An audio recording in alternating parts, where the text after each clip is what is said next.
나이가 들면 모든 신체 기능이 떨어집니다. 그래서 모든 변화를 자연스러운 노화 현상으로 받아들이게 되는데요.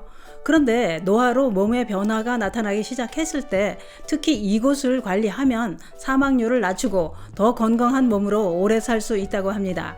기운 없는 노년을 만들고 사망률까지 높이는 것은 바로 입 때문이었습니다.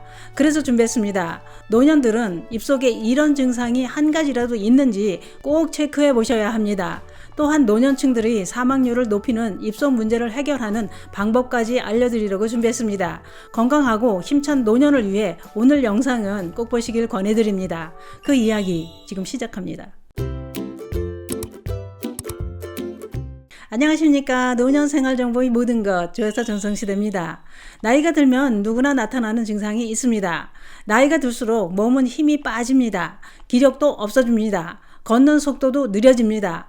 또는 젊었을 때는 무거운 물건도 번쩍번쩍 들었는데 이젠 있는 힘을 다해 용을 써봐도 꼼짝도 안 합니다. 이럴 땐 마음은 청춘인데 몸이 말을 안 듣는구나 이렇게 됩니다. 그러면 나이가 들면 왜 이렇게 기운이 없어지는 것일까요? 이것부터 알아야 합니다. 전문가들은 이렇게 설명합니다. 나이가 들면 몸의 근육이 감소하는 근감소증으로 기운도 없고 힘이 빠진다고 했습니다. 근감소증은 주로 팔다리에 있는 중요한 근육인 골격근이 줄어들면서 정상적인 활동이 어려워진다고 했는데요. 일반적으로 30대가 넘으면서 근육이 서서히 줄어들기 시작한다는 겁니다. 그러다가 5, 60대가 되면 더 빠르게 감소해 기운이 없는 노년을 맞이하게 된다고 했는데요. 특히 60세 이상 여성의 30% 정도가 근감소증 증상을 겪고 있다는 겁니다. 다시 말해 60세 이상 10명 중 3명은 근감소증이 있다는 얘기가 되는 겁니다. 노년층들 중에는 오리처럼 뒤뚱뒤뚱 걷는 분들도 많습니다. 그렇게 걷는 것도 다 근감소증 때문이라는 겁니다. 그러면 내가 근감소증인지 아닌지 알 수 있는 방법은 없을까요? 있습니다. 물건을 들 때 얼마나 힘이 드느냐, 걸을 때 뒤뚱거리거나 비틀거리지 않고 걷고 있느냐, 의자에 앉았다가 일어서기를 연속으로 5번 이상 하기가 힘이 드느냐, 팔다리가 얼마나 가늘어지고 물렁물렁해졌느냐, 이런 증상들이 나타나기 시작하면 근감소증이 시작된 거라고 합니다. 그런데 더 큰 문제는 이렇게 근육이 사라지는 근감소증은 다른 질병으로 이어진다는 겁니다.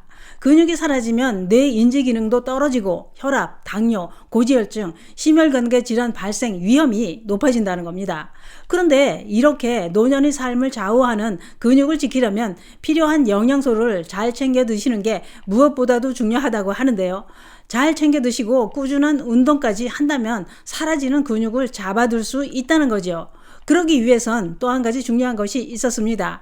그것은 지금 몸에 나타나는 변화가 노화로 인해 나타나는 변화인지 노쇠로 인해 나타나는 증상인지 이것부터 알아야 한다는 겁니다. 노화는 단순히 나이가 들어서 신체 능력이 과거 젊은 시절에 비해 떨어지는 것을 의미합니다. 노쇠는 일상생활에 지장을 줄 정도로 온몸의 기능이 심하게 저하된 상태를 의미한다고 했는데요. 전문가들은 노쇠는 근육량 감소와 연관되어 있어서 체중 감소, 근력 저하, 보행 속도가 느려지면서 신체 활동을 못하게 된다고 했습니다. 노쇠 원인은 노화도 포함되지만 만성질환을 앓고 있거나 음식 섭취 부족 또는 장기간 치료약을 복용하는 경우도 약물로 인해 노쇠 원인이 되기도 한다는 겁니다.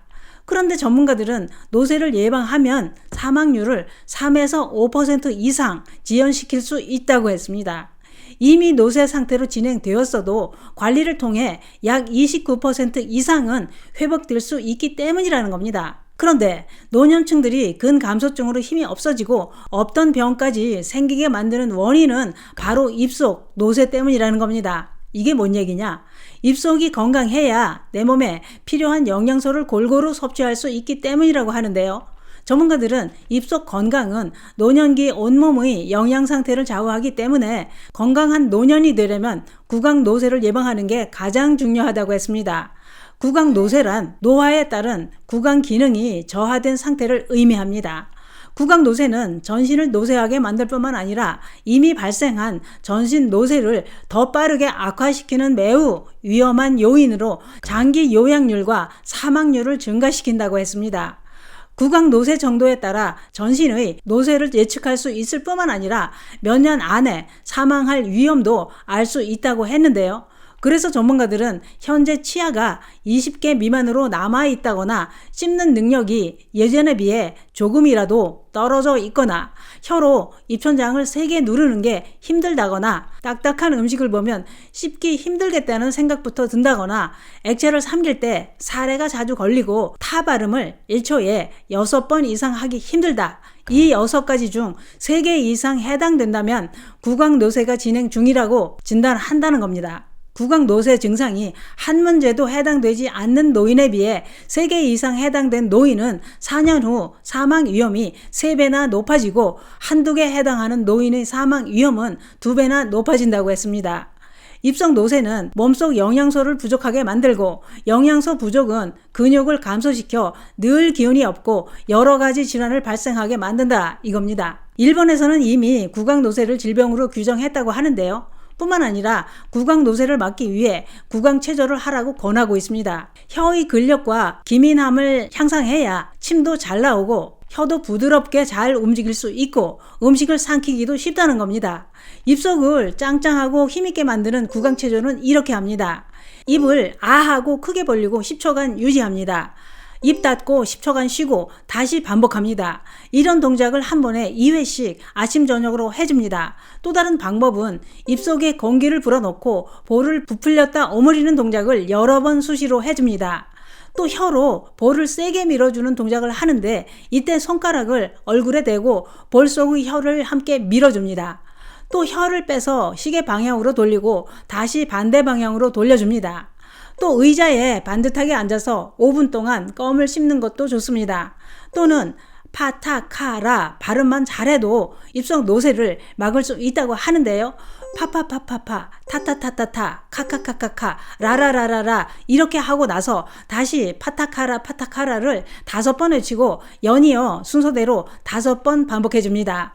이런 발음은 입술과 혀, 입천장 근육을 단련시키고 강화하는 운동으로 구강 노쇠를 막아주는 효과가 있다는 겁니다.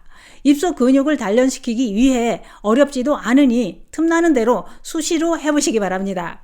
오늘은 입속 건강이 4년 후 사망 위험을 높인다는 정보를 알아봤는데요. 지금부터 당장 파타카라를 외쳐보시고 단백질도 잘 챙겨 드시는 건 어떨까요?